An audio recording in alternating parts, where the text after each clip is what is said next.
In the studio right now, we have Tommy J. Dwyer, proud son of Worcester, actor, director, writer, and we've spoken before when they had the Dead of Winter Festival, horror film festival here in Worcester. Yep.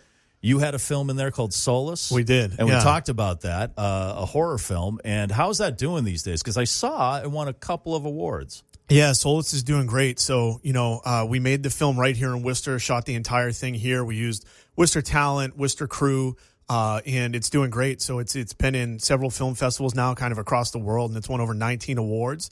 We're actually using that now as the first part of a feature-length horror anthology called The Hours That Keep Us, which we're going to hopefully get into production before the end of the year. Nice. Yeah. Nice. And you grew up here in Worcester? I grew up in Webster Square, not to brag. I know that's a big brag around these parts, but I grew up in Webster Square. Went to St. Peter High School and Worcester State College, yeah. Is it high school or college where you got into film?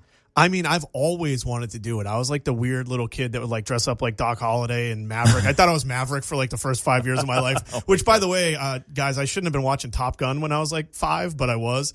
So it's something I've always wanted to do. I joined the Screen Actors Guild in 2006. So right around the end of my kind of college era, and went down to New York and did some acting and then came back home. And yeah, I've been doing it ever since. Can we see you in anything? Yeah, man. So I've I have small parts in 21, The Social Network, The Fighter, oh, wow. The Finest Hours. Yeah. I was an extra in 21. Oh, were you? You could see my back as I was walking away from James Ferguson in one of the Chinatown scenes. Yeah. Oh, that's awesome. Only I would recognize that. But well, I got one line in it, so I guess I'm half a step above. Yeah. Excuse me. Yeah. Mr. Hollywood royalty. I don't want to brag, but yeah. Well, all this leads to your current project. Yeah. Which to me, it's fascinating and shocking. Yeah. And it's called Burning Down the House. Yeah. And it's about firehouses, fire stations, and the conditions that firefighters have to put up with in some of these fire stations. Yeah. So this is a bit of a different direction for me. It's the first documentary that I've worked on with my team. I work with John Keogh, and we've been approached by the Last Call Foundation to do a documentary about the conditions of firehouses across Massachusetts.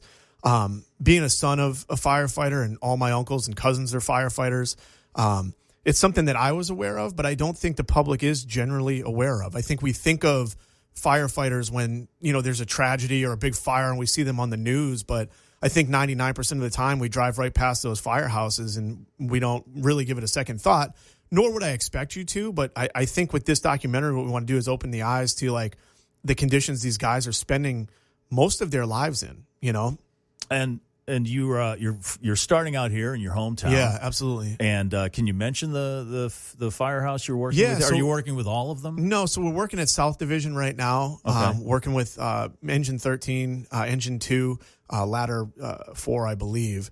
And for me, it was sort of a homecoming. So I picked the station, obviously, because it's one of the older stations in the city. There are some beautiful new stations in the city as well, right? But I picked that station because of the age of it. And also, for me, I'm following a crew on Engine 13 that are all Webster Square guys that I grew up with, that I knew my entire life. So the first part of the film really is the nostalgic homecoming of a kid that, had kind of veered away from the fire department when my father and my uncles retired. And now I'm coming home to these guys and really seeing how they live and what they do every day. And I think that, firefighters and police and nurses and all these first responders, we see them as heroes. Which they certainly are. I'm trying to show them as humans, which they also are. Right. And it's kind of shocking to see the clips that you've posted. You guys have a Facebook page. I was looking at some posts Burning Down Doc on Facebook and Instagram. And the conditions of these, you do with a side-by-side comparison in one of them of a prison. What prison was that? Yeah, so I think that was Concord and Shirley that we did. We took a few prisons from Massachusetts. There were Massachusetts prisons. And put them aside of, South Division Firehouse, and you kind of guess which one's which. And I think you'd be shocked if you go there and check it out. Right. And granted, prisoners can't get up and leave. Yeah. Like a firefighter could, but firefighter would never get up and leave. No, and we talked to these guys, right? And a lot of these guys, first of all, none of them complain. They all love the city. They're all super proud to be doing what they're doing. But mainly they love the guys that they're working with, right. and men and women that they're working with. And to me, it's less of a physical prison and kind of more of a mental, we're staying here no matter what. They're almost, Right. it's almost like a military thing. Like, we're staying here. We're proud to be here. We're proud to be in the thick of things right in downtown. And these guys are all just amazing people, What are some of the conditions, if you can describe them on the air to people? I mean, yeah, the firehouses we've seen sort of across the state. We've seen asbestos falling from ceilings. We've seen rodents in the firehouses, in the kitchens, broken air conditioning units, broken heat units, and this is across the state. This isn't Worcester Central, but we've seen the guys sleeping in cots from like 1945, literal single cots that are old metal frames. Kind of like you see in the movies. They're all in one big room. And, they all sleep in one big room, right, and they have to bring their own sheets and blankets. Some guys sleep in sleeping bags. Really? Yeah, they have to buy their own coffee. They pay for their own lunches. It's kind of a eye-opening situation. See, especially with something like the asbestos. Yeah. You think they would have taken care of that a long time ago. Asbestos, and also a lot of times we see in these firehouses, the guys are like eating and hanging out like right next to the exhaust from the trucks. So like you're eating a sandwich and then a diesel engine starting up, 6 inches away from you, and that's how they're living day to day. And that's what causes all these. You see the increased risk in like cancer, not just in the gear they're wearing, but in the conditions that they're living in. So you're not just going to focus on Worcester. No, Your plan exactly. is what other cities are you going to So go we're to? doing, right now, the scope of the project, we're doing Worcester, Boston, and Fall River. We're actually heading to Fall River this weekend to do some more filming out there. So those are the 3 communities we're focusing on right now, and each of them has sort of a special part in the journey in the film, as you'll see. Yeah, and then so this is, we were talking off air earlier. Yeah. This has caused a little bit of talk on Beacon Hill about this particular subject. Yeah, I mean, we've certainly got reached out to a few times on different things from people, but I think that what we are seeing is that maybe this is driving some progress. Maybe this is opening up some conversations. So, if John and I have to be the bad guys for a little bit, I think that's okay to really drive progress to help these guys out.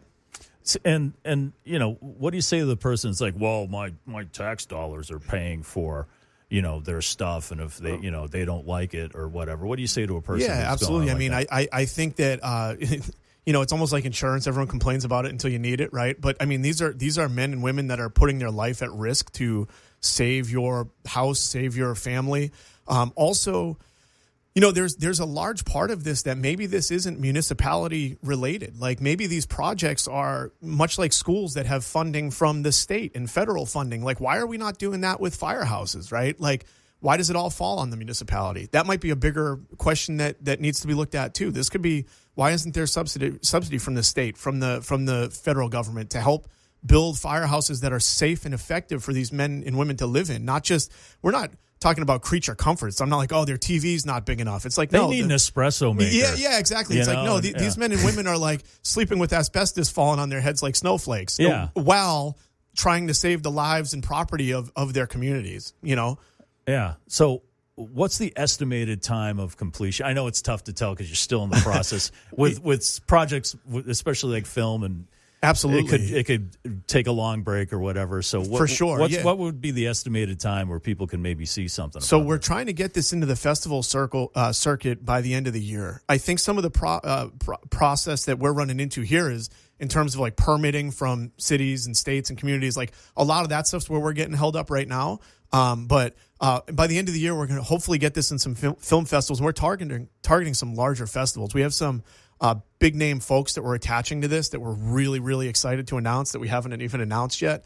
And we're hoping to get this in some large festivals and get as many eyes on this documentary as possible. That's awesome. Yeah. And obviously with the success of Solus, the horror film, that may have probably opened some doors for you. People absolutely, looking at that work and could be interested to hear. So really, between Solus and my project before that, The Hit, which it won Best Short Film at the Boston International Film Festival, we're getting some really awesome names reaching out and wanting to work with us in terms of production side as well as like talent. So we're super excited. Have you? I just thought of this off the top of my head. Have you gotten in touch with Steve Buscemi at all? We haven't. I mean, he'd be a great person to reach out to because too. he was actually a firefighter. He for was, a long time. I know, and he has some pretty cool stories about that. Also, there's a lot of a lot of folks with fire department connections that are sort of in the industry that we're in as well.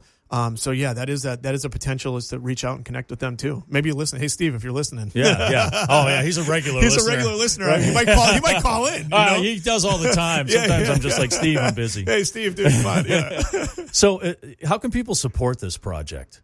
Yeah, so I think, one way is going and following us on social media at Burnin' Down Doc. Burn in with no G, because we're kind of like, that's rock and roll. Because it's rock and roll. That's right. Because I'm a Webster Square guy, So at Burnin' Down Doc, at Tommy J. Dwyer and John Edward Keogh on Instagram. And then obviously going to the Last Call Foundation, lastcallfoundation.org, and donating, helping to fund the project, or helping just to fund Last Call Foundation, which their entire mission is to help firefighters, get what they need and then live a happy and safe life. Well, you can see those clips on the Burnin'. It's the Burnin' Doc, right? Yeah. The Burnin' Doc Facebook page. Yep. That's where I've been seeing these clips, yeah, especially Facebook, that comparison with the prison, which is really shocking.